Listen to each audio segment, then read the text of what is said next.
जय माता दी दोस्तों।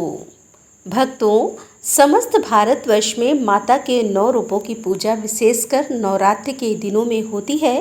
आश्विन और चैत का महीना इसके लिए विशेष फलदायी माना जाता है। तो आइए हम सभी सुने श्री दुर्गा सप्तशती पाठ का प्रथम अध्याय। सर्व मंगले मांगले शिवे सर्वार्थ साधिके शरणे त्र्यंबके गौरी नारायणी नमस्तुते। प्रेम से बोलिए माँ जगदम्बे की जय। महर्षि मार्कंडेय जी बोले, सूर्य के पुत्र शर्वाणी की उत्पत्ति की कथा विस्तार पूर्वक कहता हूँ। भक्तों सुनो। शर्वाणी महामाया की कृपा से जिस प्रकार मनवंतर के स्वामी हुए, उनका हाल भी सुनिए। पहले स्वरोचिस नामक मनवंतर में चैत्रवंशी सूरत नाम के एक राजा थे। सारी पृथ्वी पर उनका राज्य था। वह प्रजा को अपने परिवार के समान मानते थे, तो भी कोला विध्वंसी राजा उनके दुश्मन बन गए। दुष्टों को मृत्युदंड देने वाले राजा सूरत का उनसे युद्ध हुआ। कोला विध्वंसियों की संख्या कम थी, परंतु फिर भी राजा सूरत उनसे युद्ध में हार गए। केवल अपने देश का राज्य ही उनके पास रह गया और वह उसी में राज करने लगे। किंतु शत्रुओं ने वहां भी उनके राज्य पर आक्रमण कर दिया। राजा को कमजोर देखकर उनके दुष्ट मंत्रियों ने उनकी सेना को कैद कर लिया और उसके खजानों पर भी अपना अधिकार कर लिया। राजा सूरत अपने राज्य को युद्ध में हारने के बाद शिकार खेलने के बहाने अपने घोड़ों पर सवार होकर एक भयंकर वन में चले गए। उस वन में उन्होंने महर्षि मेधा का आश्रम देखा। महर्षि मेधा वहां अपने शिष्यों और मुनियों के साथ बैठे थे।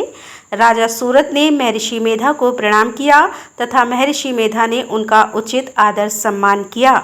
राजा सूरत महर्षि के आश्रम में कुछ समय ठहरे। राजा को अपने राज तथा प्रजा की याद आने लगी। वह सोचने लगे, मेरे पूर्वजों ने जिस नगर का निर्माण किया था, अब वह शत्रुओं के हाथ में है। मेरे दुष्ट और लालची मंत्रियों ने मेरी प्रजा के साथ न जाने कैसा व्यवहार किया होगा।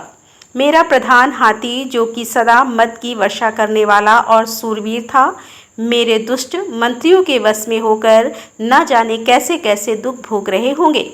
मेरे आज्ञाकारी नौकर, जो मेरे द्वारा दिए गए धन और भोजन को पाकर सदा सुखी रहते थे और मेरे कहने के अनुसार हर कार्य को करते थे, अब वे ना जाने किस कष्ट में होंगे।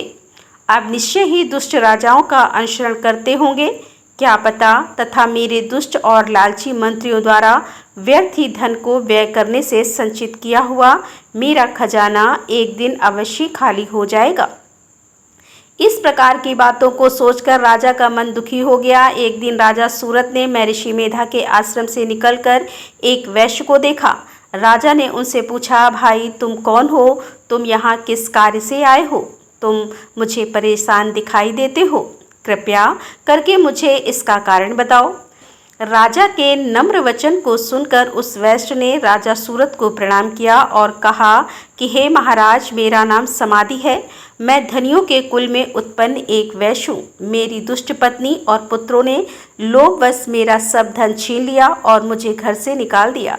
क्या करूँ? मैं दुखी होकर वन में ही चला आया हूँ और यहाँ ही रहने लगा हूँ।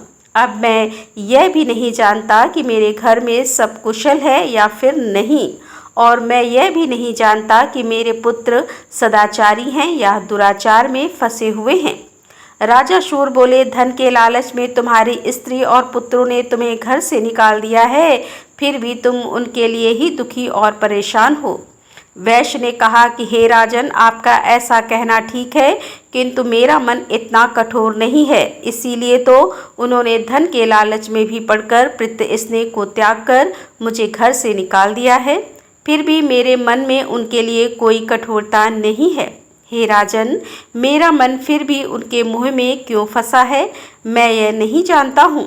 मैं जानता हूँ कि वे सब मुझे भूल चुके होंगे, लेकिन मैं फिर भी उन लोगों को अपने मन से नहीं निकाल पा रहा हूँ।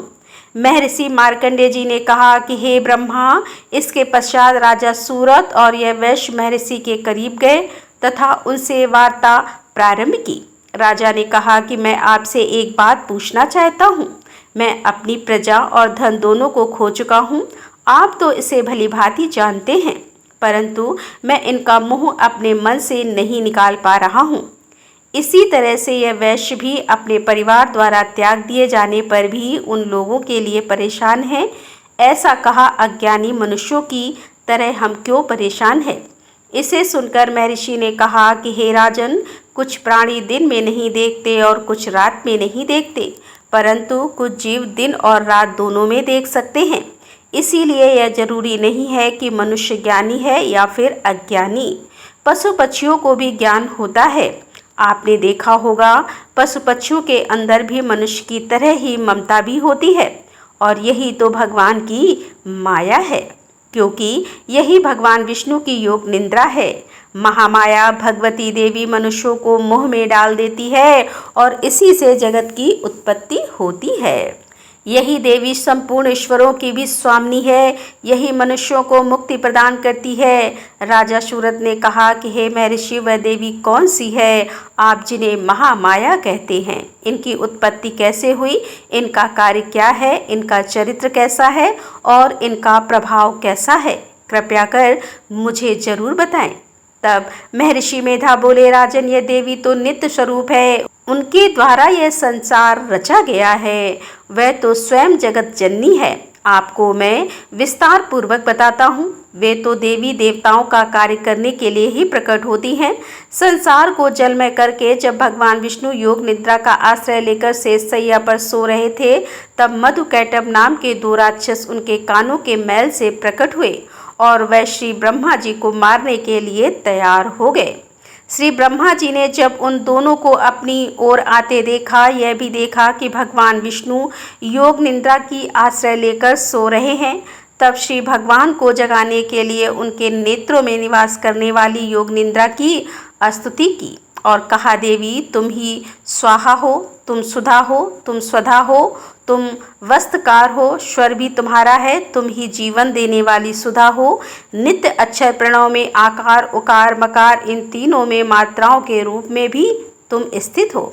इसके अतिरिक्त जो बिंदुपत अर्थ मात्रा है जिनका कोई उच्चारण नहीं किया जा सकता, हे देवी संध्या सावित्री तथा परम जननी, तुम ही तो हो, तुमने ही इस जगत की रचना की है तथा तुम ही पालन करने वाली और तुम ही सबों का अंत करने वाली हो। हे देवी, जगत की उत्पत्ति के समय सृष्टि रूपा, पालन काल में स्थित रूपा और काल के अंत में संहार रूप धारण तो तुम ही करती हो। तुम ही महाविद्या, महामाया, महामेधा, महारात्रि और योगराज हो।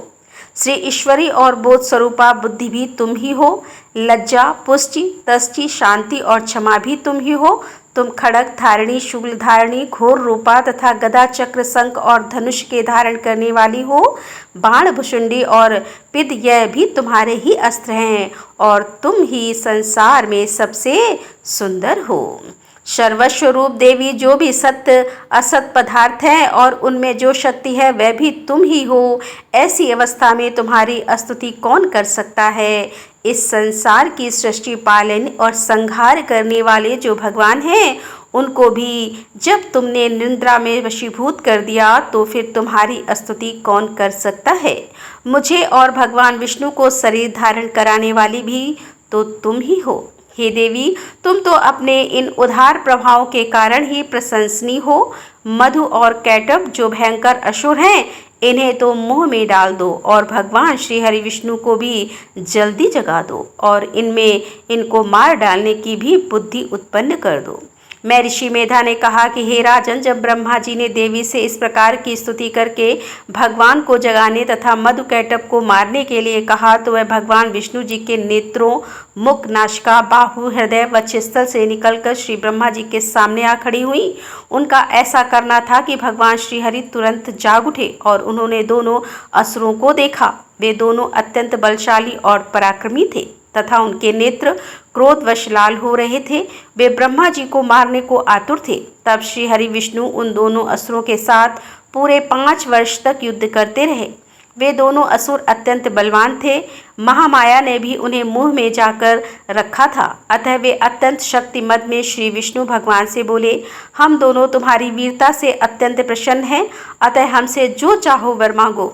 श्री हरि ने उनसे कहा, यदि तुम मुझ पर प्रसन्न ही हो तो तुम मेरे हाथों से मारे जाओ। मैं तुमसे इतना ही वर मांगता हूँ। इस प्रकार माया के वशीभूत वे दोनों धोखे में आ गए और अपने चारों ओर जल ही जल देखा तो वे भगवान से बोले, जहाँ जल ना हो, सूखी भूमि हो, उस जगह हमारा वध कर दो। तब श्री विष्णु ने तथास्तु कहते हुए उन दोनों को अपनी जांघ पर लिटाकर उन दोनों के सिर काट दिए। इस प्रकार यह देवी भगवान ब्रह्मा जी के अष्टवन करने पर ही तो प्रकट हुई थी। महर्षि बोले, अब मैं तुमसे उनके प्रभाव के बारे में विस्तार से आगे वर्णन करता हूँ। प्रेम से बोलिए माता जगत जननी की जय। प्रथम अध्याय समाप्त।